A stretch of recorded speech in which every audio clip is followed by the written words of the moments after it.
ರೈತರಿಗೆ ಹೊಸ ವರ್ಷದ ಬಂಪರ್ ಗುಡ್ ನ್ಯೂಸ್. ಹೌದು, ಈ 19 ಜಿಲ್ಲೆಗಳಿಗೆ ಬೆಳೆಹಾನಿ ಪರಿಹಾರ ಜಮಾ ಆಗಲಿದೆ. ಹೌದು, ಎಕರೆಗೆ 15,000 ಜಮಾ ಆಗಲಿದೆ. ಹೌದು, ಇದರ ಬಗ್ಗೆ ಸಂಪೂರ್ಣವಾದ ಮಾಹಿತಿಯನ್ನು ಇಲ್ಲಿ ತಿಳಿಸ್ಕೊಡ್ತಾ ಹೋಗ್ತೀವಿ. ವೀಕ್ಷಕರೇ, ಎಲ್ಲರಿಗೂ ನಮಸ್ಕಾರ.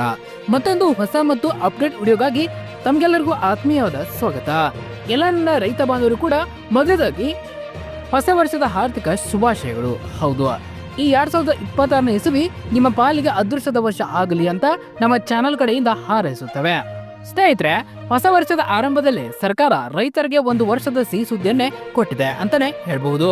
ಹೌದು ವೀಕ್ಷಕರೇ, ಕಳೆದ ಮುಂಗಾರು ಹಂಗಾಮಿನಲ್ಲಿ ಮಳೆ ಇಲ್ಲದೆ ಅಥವಾ ಅತಿಯಾದ ಮಳೆಯಿಂದ ಬೆಳೆ ಕಳೆದುಕೊಂಡ ರೈತರು ಪರಿಹಾರ ಹಣ ಯಾವಾಗ ಬರುತ್ತೆ ಅಂತ ಕಾತರದಿಂದ ಕಾಯುತ್ತಿದ್ದಾರೆ. ಅದಕ್ಕೆ ಈಗ ಸರ್ಕಾರದ ಕಡೆಯಿಂದ ಗ್ರೀನ್ ಸಿಗ್ನಲ್ ಸಿಕ್ಕಿದೆ. ಹೌದು, ರಾಜ್ಯದ ಪ್ರಮುಖ 19 ಜಿಲ್ಲೆಯ ರೈತರ ಖಾತೆಗೆ ಇದೇ ವಾರ ಅಥವಾ ಜನವರಿ 10ರ ಒಳಗಾಗಿ ಬೆಳೆಹಾನಿ ಪರಿಹಾರ ಜಮಾ ಆಗ್ತಾ ಇದೆ. ಹೌದು, ಹಾಗಾದ್ರೆ ಆ ಲಿಸ್ಟ್ ನಲ್ಲಿ ನಿಮ್ಮ ಜಿಲ್ಲೆ ಇದೆಯಾ? ನಿಮ್ಮ ಖಾತೆಗೆ ಎಷ್ಟು ಹಣ ಬರುತ್ತೆ ಅನ್ನೋದನ್ನ ಇವತ್ತಿನ ವಿಡಿಯೋದಲ್ಲಿ ಕಂಪ್ಲೀಟ್ ಆಗಿ ಪ್ರೂಫ್ ಸಮೇತ ನಾನು ಇಲ್ಲಿ ತಿಳಿಸ್ಕೊಡ್ತಾ ಹೋಗ್ತೀನಿ. ಅದಕ್ಕೂ ಮುಂಚೆ ನೀವೇನಾದ್ರೂ ನಮ್ಮ ಚಾನಲ್ಗೆ ಫಸ್ಟ್ ಟೈಮ್ ನೋಡ್ತಾ ಇದ್ರೆ ದಯವಿಟ್ಟು ಈಗಲೇ ಸಬ್ಸ್ಕ್ರೈಬ್ ಮಾಡ್ಕೊಳ್ಳಿ. ಪಕ್ಕದಲ್ಲಿರುವ ಬೆಲ್ ಬಟನ್ ಅನ್ನು ಕ್ಲಿಕ್ ಮಾಡಿ ಆಲ್ ಅಂತ ಸೆಲೆಕ್ಟ್ ಮಾಡಿ. ಇದರಿಂದ ನಾವು ಹಾಕೋ ರೈತರ ಉಪಯುಕ್ತ ಮಾಹಿತಿ ನೇರವಾಗಿ ನಿಮ್ಮ ಮೊಬೈಲ್ಗೆ ಬರುತ್ತೆ. ಬನ್ನಿ ವೀಕ್ಷಕರ, ಈಗ ವಿಷಯಕ್ಕೆ ಬರೋಣ. ನಿಮ್ಮೆಲ್ಲರಿಗೂ ಗೊತ್ತಿರುವ ಹಾಗೆ 2025 ಮತ್ತು 26ನೇ ಸಾಲಿನ ಮುಂಗಾರು ಹಂಗಾಮಿನಲ್ಲಿ ರಾಜ್ಯದ ಹಲವು ಜಿಲ್ಲೆಗಳಲ್ಲಿ ಭಾರಿ ಮಳೆ ನಷ್ಟ ಆಗಿತ್ತು. ಕೆಲವೊಂದು ಕಡೆ ಮಳೆ ಬಾರದೆ ಬರಗಾಲ ಬಂದ್ರೆ, ಇನ್ನೂ ಕೆಲವೊಂದು ಕಡೆ ಅತಿಯಾದ ಮಳೆಯಿಂದ ಬೆಳೆ ಕೊಚ್ಚಿಕೊಂಡು ಹೋಗಿತ್ತು. ಈ ಬಗ್ಗೆ ವರದಿ ತರಿಸಿಕೊಂಡಿರುವ ನಮ್ಮ ಕಂದಾಯ ಸಚಿವರಾದ ಕೃಷ್ಣ ಬೈರೇಗೌಡರು ಮತ್ತು ಮಾನ್ಯ ಮುಖ್ಯಮಂತ್ರಿಗಳಾದ ಸಿದ್ದರಾಮಯ್ಯನವರು ರೈತರಿಗೆ ಆದಷ್ಟು ಬೇಗ ಪರಿಹಾರ ತಲುಪಿಸಬೇಕು ಅಂತ ಅಧಿಕಾರಿಗಳಿಗೆ ಖಡಕ್ ಆದೇಶವನ್ನ ನೀಡಿದ್ದಾರೆ. ಈಗಾಗಲೇ ಮೊದಲ ಹಂತದಲ್ಲಿ ರಾಜ್ಯದ ಸುಮಾರು 14 ಲಕ್ಷ ರೈತರಿಗೆ ಪರಿಹಾರ ನೀಡಲು ಬರೋಬ್ಬರಿ 2,000 ಕೋಟಿ ರೂಪಾಯಿಗಳಿಗೂ ಹೆಚ್ಚು ಹಣವನ್ನ ಮೀಸಲಿಡಲಾಗಿದೆ. ಹೌದು, ಇದು ಸಣ್ಣ ಮೊತ್ತ ಅಲ್ಲ. ಹಂತ ಹಂತವಾಗಿ ರೈತರ ಖಾತೆಗೆ ಹಣ ಬಿಡುಗಡೆ ಮಾಡಲು ಸರ್ಕಾರ ಈಗ ಸಕಲ ಸಿದ್ಧತೆ ಕೂಡ ಮಾಡಿಕೊಂಡಿದೆ.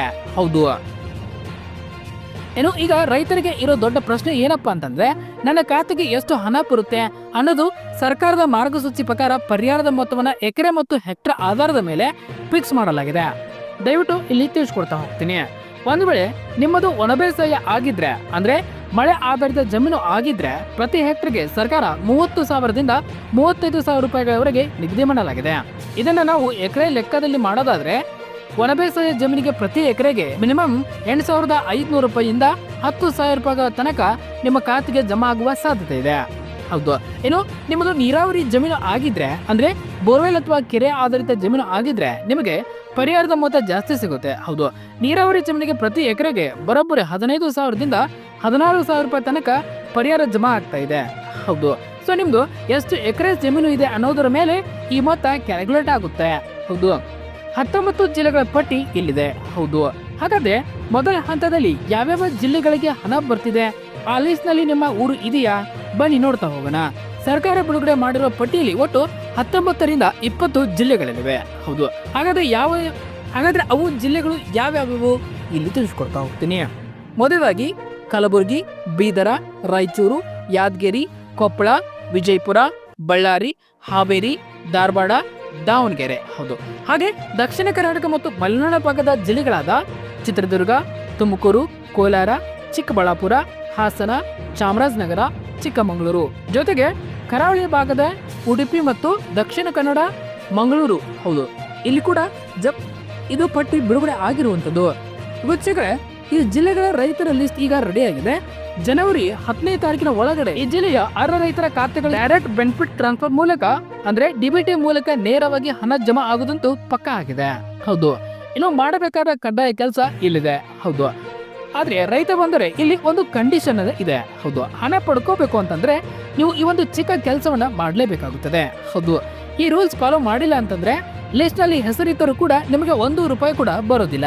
ಏನಪ್ಪಾ ಆ ಕೆಲಸ ಅಂತಂದ್ರೆ, ಒಂದನೇದಾಗಿ ನಿಮ್ಮ ಹತ್ರ ಇರೋ ಪಹಣಿಯನ್ನ, ಆಧಾರ್ ಕಾರ್ಡ್ ಮತ್ತು ಬ್ಯಾಂಕ್ ಪಾಸ್ಬುಕ್ ತೆಗೆದುಕೊಂಡು ರೈತ ಸಂಪರ್ಕ ಕೇಂದ್ರಕ್ಕೆ ಹೋಗಿ FID ಅನ್ನ ಪಕ್ಕಾ ಮಾಡಿಸಿಕೊಳ್ಳಬೇಕು. FID ಆಗಿಲ್ಲ ಅಂತಂದ್ರೆ ಹಣ ಬರೋ ಚಾನ್ಸೇ ಇಲ್ಲ. ಹೌದು ಸ್ನೇಹಿತರೆ.